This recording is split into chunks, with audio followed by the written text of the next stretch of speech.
이번 주 우리가 함께 나눌 말씀의 제목은 하나님은 사람이 아니시니입니다. 우리가 이제 정원교회로 이제 개척하고 인도받으면서 처음에 우리가 살펴봤던 것이 에베소서와 요한복음이죠.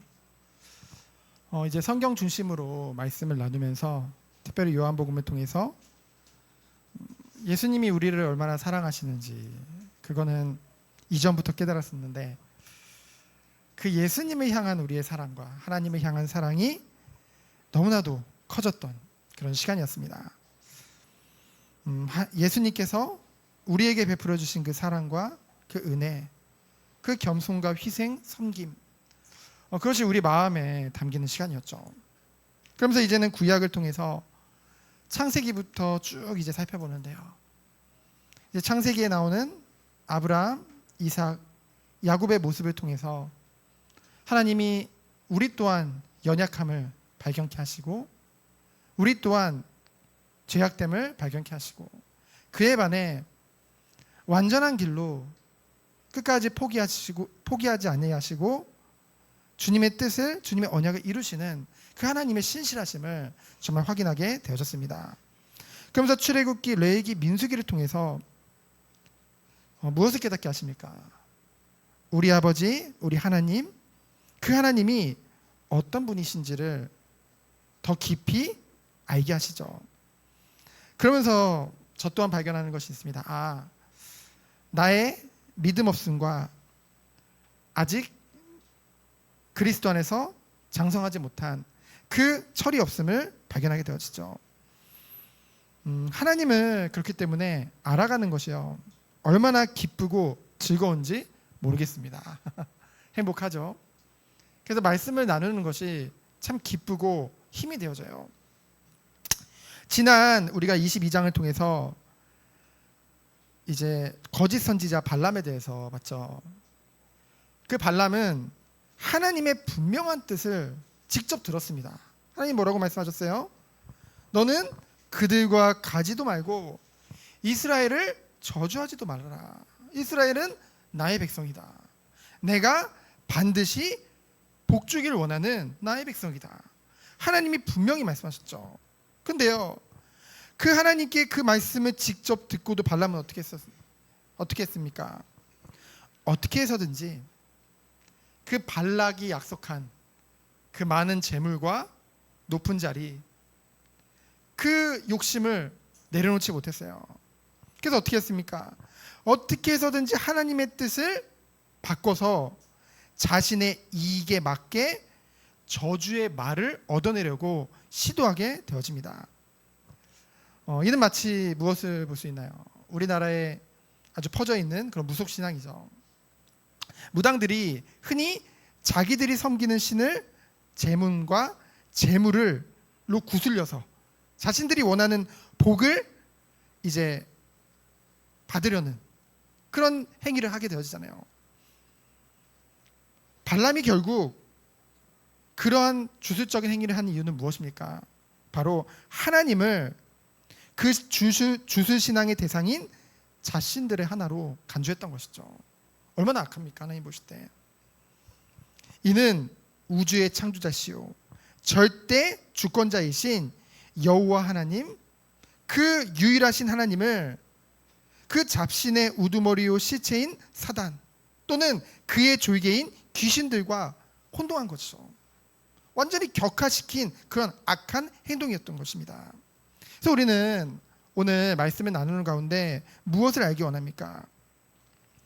하나님의 뜻을 우리가 바꿔서 내 뜻을 이루는 것이 아니라 우리는 하나님의 뜻에 순종하고 오직 하나님의 뜻을 더욱더 알기 원하는 그 축복 속에 들어가길 원합니다. 그래서 결국은 어떻게 되냐면요, 발람은 자기의 욕심을 가지고 자신의 탐욕을 버리지 못해서 이스라엘을 저주를 하려고 했지만은 하나님께서 강권적으로 주관하사 그 입술을 주관해서 어떻게 해요? 축복의 말을 하게 하십니다. 그렇죠? 그 하나님을 믿지 않는 그 귀신을 섬기는 자의 입술을 통해서라도 하나님의 구속의 역사를 이루시는 하나님의 뜻을 이루시는 그 하나님의 의지를 우리는 보게 되어지죠. 그래서 오늘 말씀을 통해서 결론적으로 뭐냐, 그 누구도 하나님의 백성을 반드시 축복하시려는 그 하나님의 의지, 그 거룩한 고집을 꺾을 수도 막을 수도 없다는 것이죠. 그 은혜 안에 누가 있는 것입니까? 우리가 있는 거예요. 여러분, 하나님은요, 여러분을 절대 포기하지 아니하십니다. 이스라엘 백성 보세요. 저라면 100번 포기하고 100번 호적에 파서 내보냈을 거예요. 그러나 하나님은 절대 포기하지 않으시죠. 그래서 그걸 뭐라고 표현합니까? 하나님의 거룩한 고집이라고 합니다.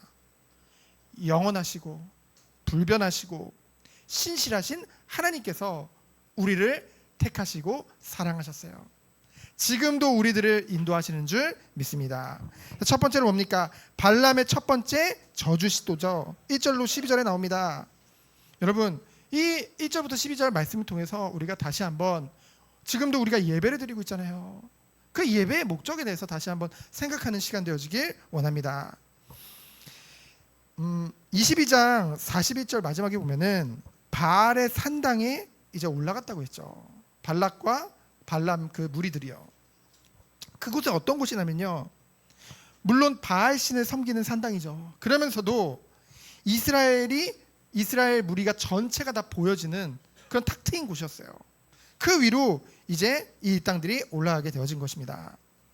그래서 발람이요, 7제단과 송아지 7마리와 양 7마리를 제물로 드렸다는데, 이것은요 하나님께 제사 드리기 위함이 아니라 이제껏 자기가 많은 신들을 접신하는 그런 주술적 행위였어요.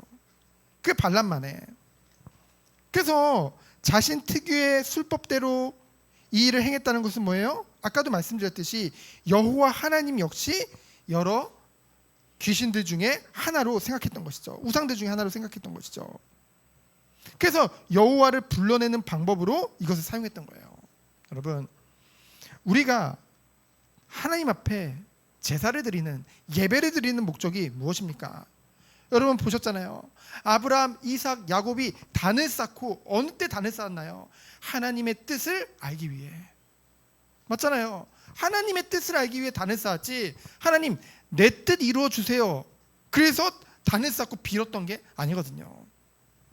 근데 우상 숭배자들은 그렇다는 거죠. 이건 무엇입니까? 발락과 발람은 자신들의 이기적인 뜻을 이루기 위해 하나님을 도구하려는 그런 악한 모습을 우리는 보게 되어집니다. 여러분, 하나님이 우리의 도구입니까? 아니잖아요. 우리는요, 우리의 뜻을 이루길 원하지만은 뭐 그거는 당연한 욕구입니다. 근데 중요한 것은 우리보다 우리를 더 잘하시고 우리에게 더 좋은 것이 무엇인지 하나님은 더 정확하게 알고 계세요.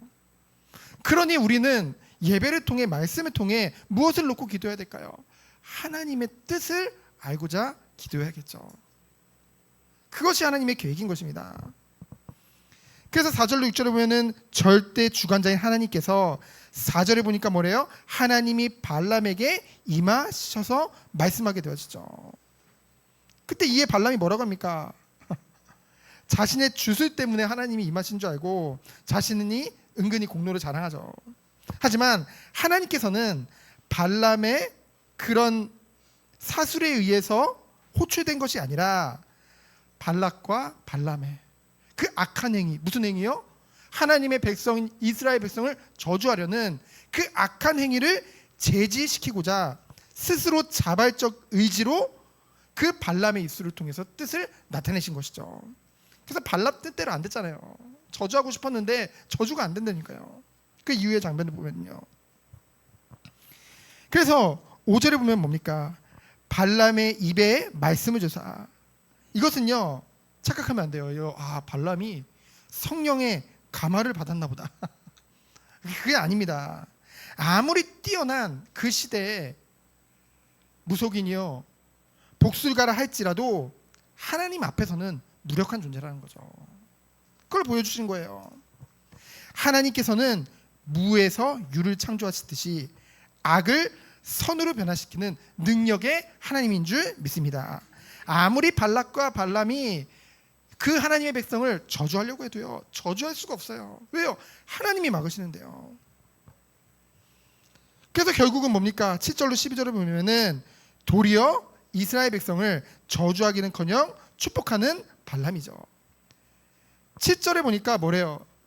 그 이스라엘을 저주하고 꾸짖으라고 하지만은 8절에 보니까 나는 하나님께 굴복할 수밖에 없다. 그 미천한 존재임을 깨닫게 되어진 것이죠. 그래서 9절에 보니까 뭐라고 합니까? 이스라엘이 얼마나 대단한지 그것을 오히려 찬송한다니까요. 지금 이스라엘의 독보적 위치죠. 그들의 성별됨과 우월성을 인정할 수밖에 없음을 말합니다. 고백해요. 여러분, 왜 성도가 우월합니까? 여러분 왜 우월해요? 우리가 우리 자신을 보면 너무 연약한데요. 죄송합니다. 불신자보다 나은 것이 잘 안 보일 때도 많은데요. 우리보다 더 나은 불신자가 보일 때도 있는데요. 왜 우리가 더 우월하다고 합니까? 하나님이 선택하셨기 때문이에요. 하나님께서 의롭다고 하신 것입니다.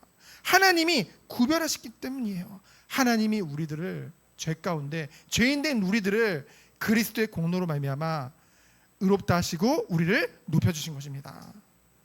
왜요? 그 은혜 가지고 이 세상을 섬기라고. 그래서 10절에 보니까 뭐라고 합니까? 또 이 발람이 얘기하는 거예요. 야곱에게 주셨던 언약이 다 성취됐다. 그 야곱은 이스라엘을 말하잖아요. 그들의 받은 그 축복이에요. 이렇게 표현하면 될 것 같아요. 그 하나님이 주신 축복과 그 위엄에 압도돼서 뭐예요? 오히려 스스로 그 이스라엘을 뭐라고 칭해요? 의인이라고 칭해요. 아니, 저주하려고 불렀는데 그들을 의인이라고 하더니 이번엔 뭐라고 해요? 자신도 악한 길을 벗어나 의인의 길을 걷다가 죽기를 원한다고 고백을 합니다. 저도 이런 고백을 하고 싶은데요. 그렇죠?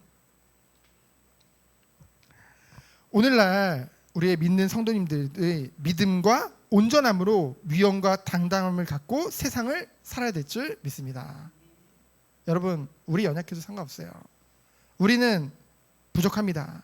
하지만 완전하신 하나님이 우리와 함께 하시고 우리를 의롭다 하시고 오늘도 우리를 완전한 길로 인도하시는 줄 믿습니다. 그러니 뭐예요? 11절에 보니까 어찌 내가 축복하지 않을 수 없겠냐. 그래서 12절에 보니까 뭐라고 해요?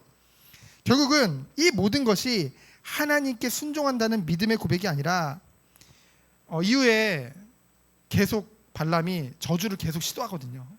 그 나중에는 진짜 악한 행위까지 해요. 계시록에 보면은 발람이 결국은 그 이스라엘 백성들을 이게 안 되니까 저주가 안 통하니까 어떻게 해요?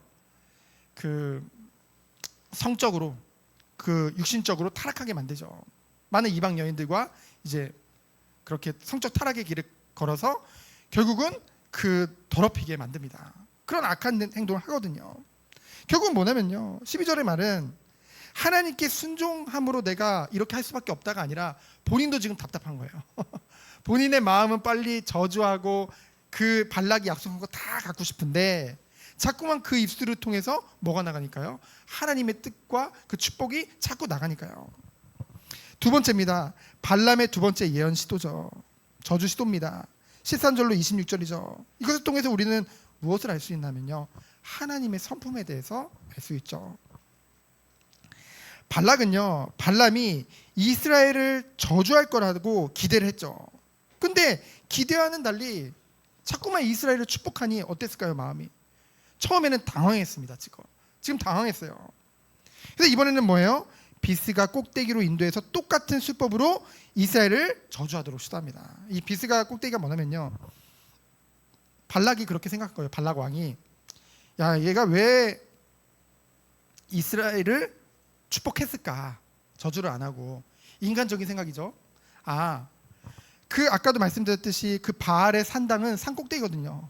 이스라엘 백성이 전체가 다 보이는 거예요. 200만 명, 얼마나 무섭습니까? 이 발람이 인간적인 두려움에 저들이 너무 많아서 겁을 먹어가지고 저주를 못하고 축복했구나. 사람을 의식하는 거죠. 그래서 뭐라는 거예요? 자, 저 뒤쪽으로 가가지고 저 이스라엘 그 꼬리 부분, 그냥 뒷부분 살짝 보이는 데로 가자. 그럼 거기 가면은 뭐 할 수 있을 것이다? 저주할 수 있을 것이다. 끝만 보이는 곳으로 가면은. 지극히 이긴 그 인간적인 생각이죠. 그것이 13절로 14절의 내용입니다. 그래서 15절에 보면 뭐예요?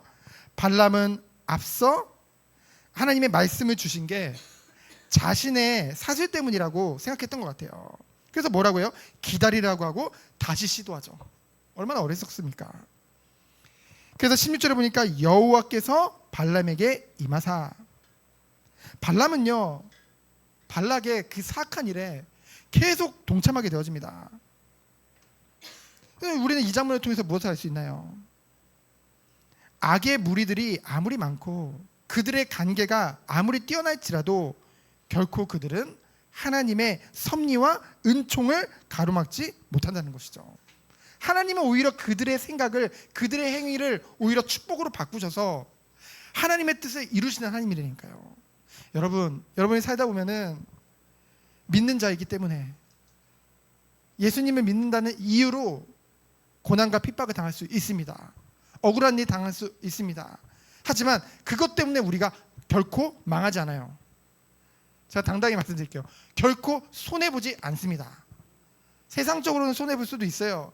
하지만 기뻐하세요. 우리에게는 영원한 천국이 있고 그 천국에서의 상급이 더 큰 줄 믿습니다. 우리는 그거 보면서 나가는 거예요.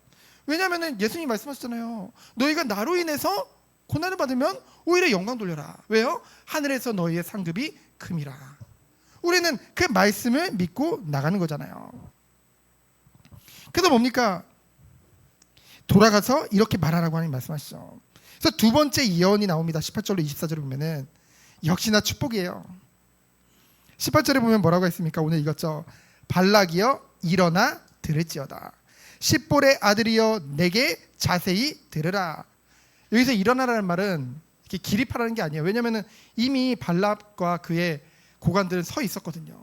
무엇을 말하냐면요, 영적으로, 도덕적으로, 정신적으로 각성하라는 뜻이에요. 그러면서 자세히 들으라는 것은 뭡니까? 오로지 나의 말에만 모든 신경을 집중해서 들으라는 거예요. 지금 영적인 각성과 더불어 오직 하나님의 말씀만을 청종하라는 외침이죠. 이것은요, 오늘날 지금 하나님의 말씀을 듣는 이 시간 우리에게 또한 말씀하시는 그 외침인 줄 믿습니다. 영적인 태도를 하나님의 뜻을 헤아리기 위해 설교 말씀에 집중해야겠죠. 그렇죠? 얼마나 귀합니까, 여러분? 하나님 말씀을 통해 하나님의 뜻이 전달되는 시간이거든요. 그러면서 19절에 보면은 아주 중요한, 저는 19절 요절이 말씀이 굉장히 은혜가 되더라고요. 그래서 어린이부 말씀도 이 19절을 본문으로 나눴는데요. 여러분은 하나님을 어떻게 이해하시나요? 하나님을 어떻게 이해하시나요? 사실 내 머리, 내 수준, 내 경험을 가지고 하나님을 이제까지 이해하지 않았나 한번 생각해 보세요. 하나님은 이렇게 해주니까, 또는 이러니까 오직 내 기준과 내 생각으로 하나님을 이해하려고 했죠. 하지만 그거는 월권입니다. 어찌 보면 우리는 하나님을 우리가 완전히 다 이해할 수 없어요. 하나님이 나타내시는 만큼 우리는 알 수 있죠. 그래서 우리는 성경을 알면 알수록 하나님을 우리의 지식으로 알아가는 것이 아니라 하나님의 은혜로 깨닫게 되어진다는 것이죠. 그래서요, 사실 조직신학 책 첫 번째가 이제 하나님의 속성에 대해서 나오거든요. 보통 순서가, 그렇죠? 여러분이 조직신학 책을 안 읽더라도 뭡니까? 이 성경 말씀을 통해서 하나님이 어떤 분이신지를 우리가 알 수 있어요.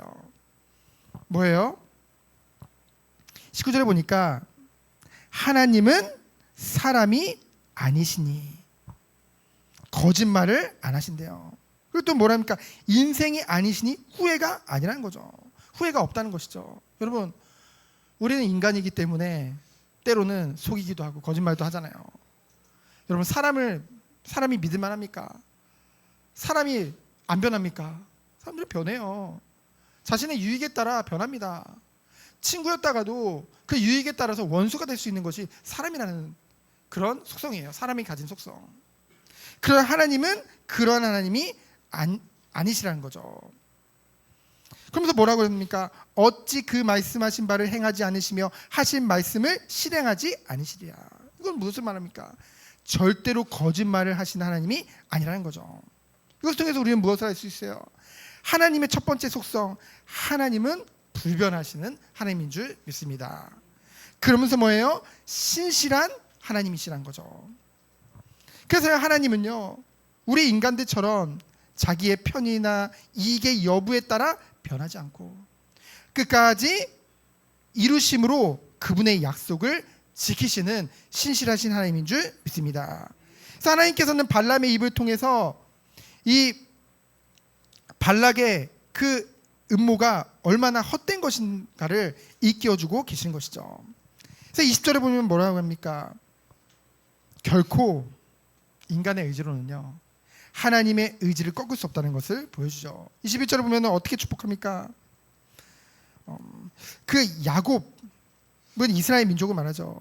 그들의 허물은 무엇을 말합니까? 그들의 사악함을 말하죠. 죄악됨을 말하죠. 그리고 그들의 반역을 무엇을 말합니까?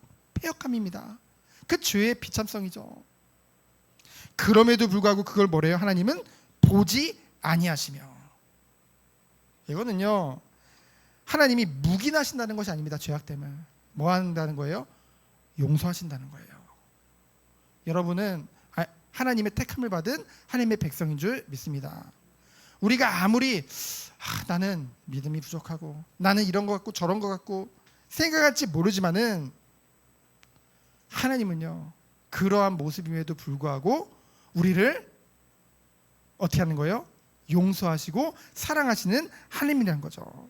왜 그러냐면요, 하나님의 약속이 그 이스라엘의 죄악을 녹여주시기에 충분했어요. 이와 같이 우리를 위해 십자가에서 죽으신 그 예수 그리스도의 그 보혈의 공로가 우리의 죄악됨을 녹여주시고 가리우는데 충분한 의 되시는 줄 믿습니다. 은혜 되시는 줄 믿습니다. 우리는 우리가 뭔가 도덕적으로 깨끗해지고 뭔가 거룩하게 돼서 하나님께 영광 돌린다, 우리는요 그럴 수가 없어요.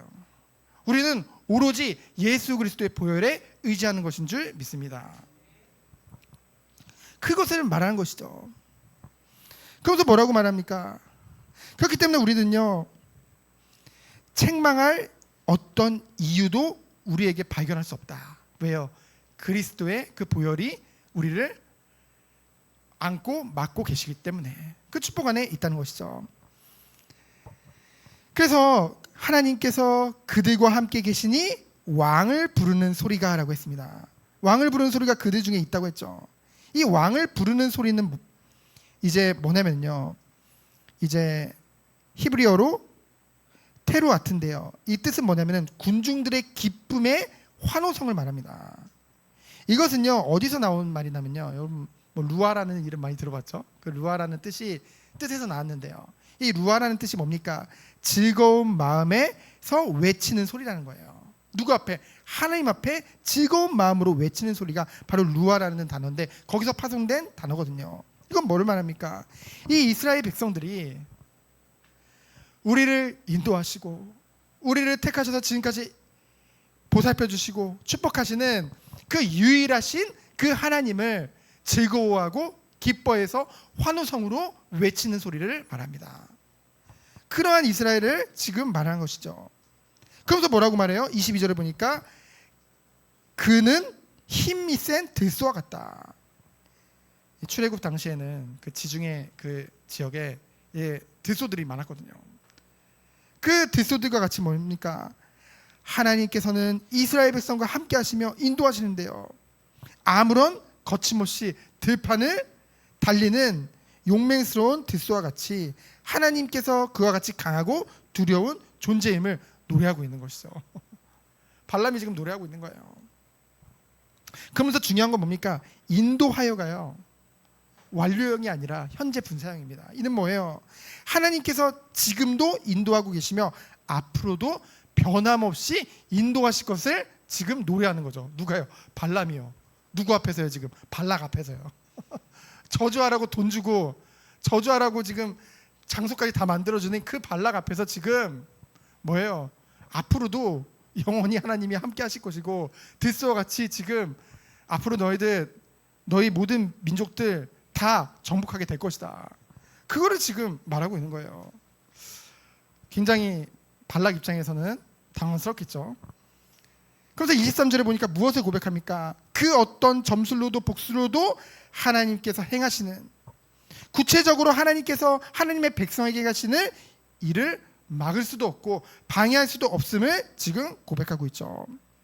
그래서 오늘날 우리 성도님들도 성도님들을 향한 악인들의 도전과 그런 모든 것들이 결국은 실패할 수밖에 없음을 우리는 알 수 있습니다. 왜요? 하나님이 변함없이 우리와 함께 하시기 때문에, 하나님의 뜻을 이루고 계시기 때문에. 그러면서 결국은 뭐라고 고백을 해요? 어찌 그리 크냐. 이 하나님이 하신 일이 그 마음으로부터 우러나와서 지금 그렇게 영광 돌릴 수밖에 없는 거예요. 우리도 찬송을 할 때, 하나님 앞에 예배 드릴 때 정말 우리 마음에서 우러나와서 기쁨으로 영광 돌리기를 원합니다. 그래서 24절을 보니까 이 사냥을 마치기 전까지는 하나님이 약속하신 대로 이 이스라엘 백성을 가나안을 정복을 이루기 전까지 이 정복 전쟁을 포기하지 아니하신다는 것이죠. 최후 승리의 날까지. 그래서 우리 또한 최후의 승리의 날까지 우리도 십자가 군기를 굳게 들고 힘차게 나아갈 줄 믿습니다. 두려워할 필요가 없어요. 왜냐하면은 우리 그리스도께서 이미 승리하신 싸움이기 때문에 우리는 그것을 믿고 나가는 것이죠. 그래서 25절에 뭐래요? 이제 발락이 드디어 화가 났어요. 그래서 뭐라고 합니까? 야, 연거푸 계속 축복하잖아요. 그러니까 뭐라고 말합니까? 너 이제 저주도 하지 말고 축복도 하지 말아라. 아무것도 하지 말아라 제발. 왜? 그 입만 열면 축복하니까요. 그 적군을. 얼마나 더 불안해지겠어요. 그런데요, 그거에 대해서 26절에 보니까 뭐라고 말합니까? 하나님을 높이는 게 아니라 자신의 무기력함을 말을 하죠. 하나님 앞에서 어떤 주술도 통하지 않는다는 것을 그때 비로소 고백을 합니다. 여러분, 그 어떤 사단의 계계도 통하지 않는 것은 하나님께서는요 전능하신 하나님이에요. 이 땅의 모든 것을 통치하시는 하나님입니다. 그래서 우리가 그 하나님을 의지할 때, 정말 그 하나님의 은혜 안에서 거룩함을 나아갈 때, 여러분, 사단은요 죄 가운데서만 역사할 수 있는 거예요. 그렇죠? 우리가 정말로 하나님은 은혜 안에서 우리가 그 공로를 힘입어서 나아갈 때 우리는 반드시 승리할 수밖에 없는 줄 믿습니다. 그래서 우리는 그리스도의 의에 의지해서 힘입어서 죄와 싸우고 거룩을 향해 나아가는 성도로 우리를 부르신 줄 믿습니다. 그럼 마지막으로 뭡니까? 그러나 악인의 끈질긴 시도죠. 세 번째 이제 저주를 시도하게 되어집니다. 27절로 30절이죠. 여러분 바로 생각나죠? 바로 애굽의 바로 왕. 이제 애굽에 재앙이 내리는데요. 빨리 돌이키면 되는데 어떻습니까? 첫 번째 재앙, 두 번째 재앙.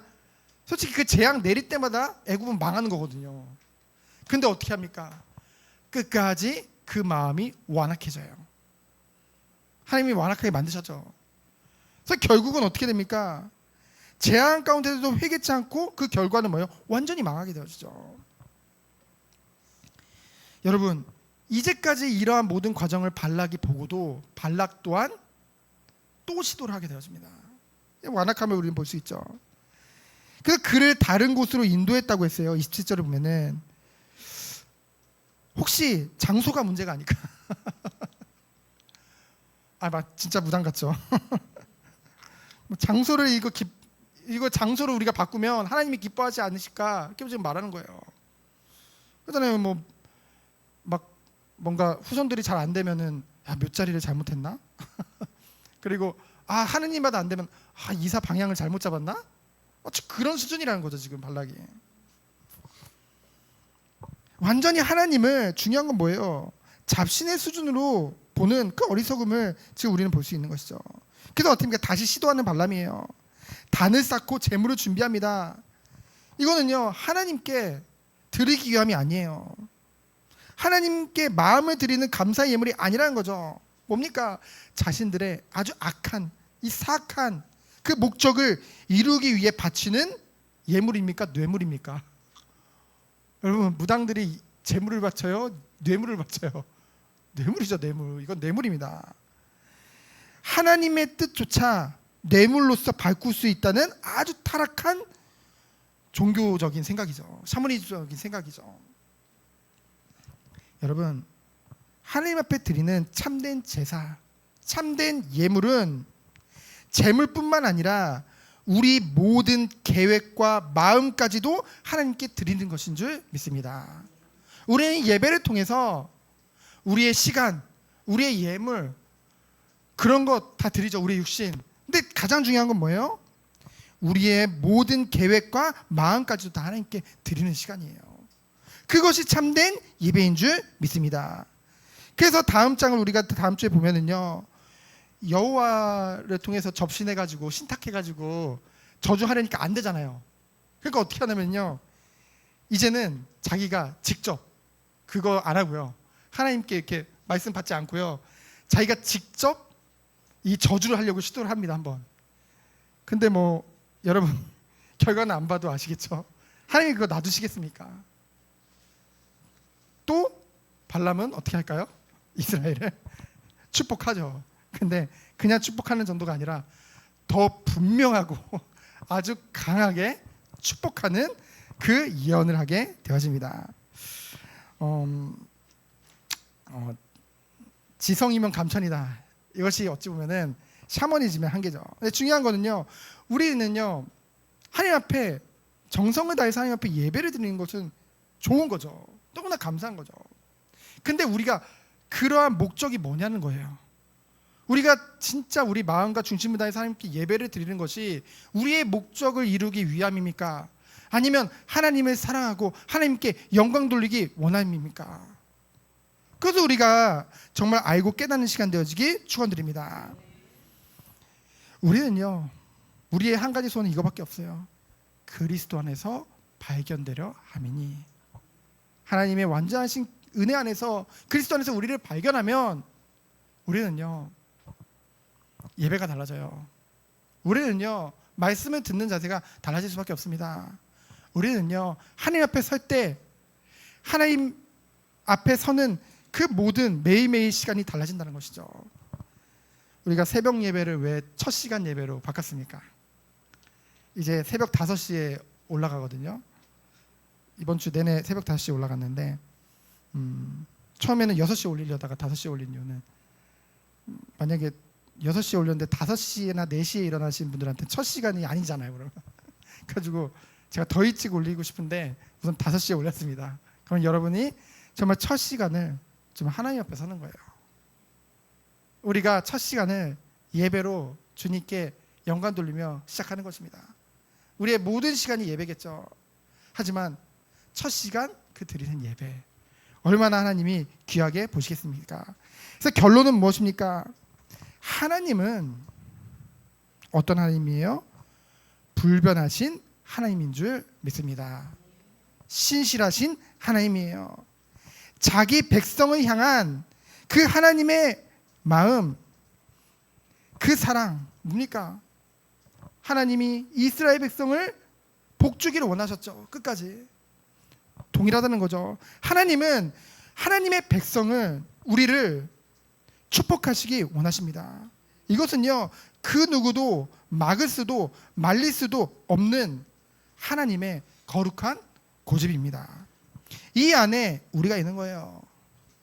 우리는요, 때로는 우리의 거짓됨과 우리의 연약함을 후회할 때도 있죠. 하지만 하나님은 거짓말하시는 하나님도 아니시오, 후회도 없으신 하나님입니다. 그 완전하신 하나님께서 지금 완전한 계획을 가지고 우리 한 사람 한 사람을 지금 인도하고 계세요. 우리는 안 된다, 우리는 연약하다 고백을 하죠. 우리는 믿음 없다 얘기를 하죠. 근데 우리의 그 마음보다 하나님의 우리를 향한 그 마음이 더 크세요.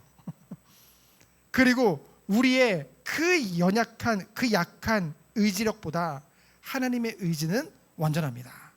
근데 하나님은 우리를 변화시키기 원하시고 우리를 축복하시길 원하세요. 우리를 반드시 하나님의 뜻과 계획 안에서 영원한 천국 가나안 땅으로 인도하길 원하십니다. 왜요? 하나님 우리 택정하셨기 때문에, 하나님 우리 사랑하셨기 때문에, 영원 전부터 우리를 계획 가운데 예정하시고 선택하셨기 때문에 그 은혜와 사랑 안에 우리가 있는 줄 믿습니다. 완전하시고 후회도 없으신 그 하나님, 온전한 길로 인도하시는 그 하나님을 바라보며 한 주간도 승리하는 우리 모든 성도님들 되어지기를 예수 그리스도 이름으로 축원드립니다. 시간 기도합니다. 하나님 감사합니다. 완전하신 주님만을 바라보며 영광 돌리는 우리 모든 성도님들로 주께서 축복하여 주옵소서. 살아계신 예수 그리스도 이름으로 기도합니다. 아멘.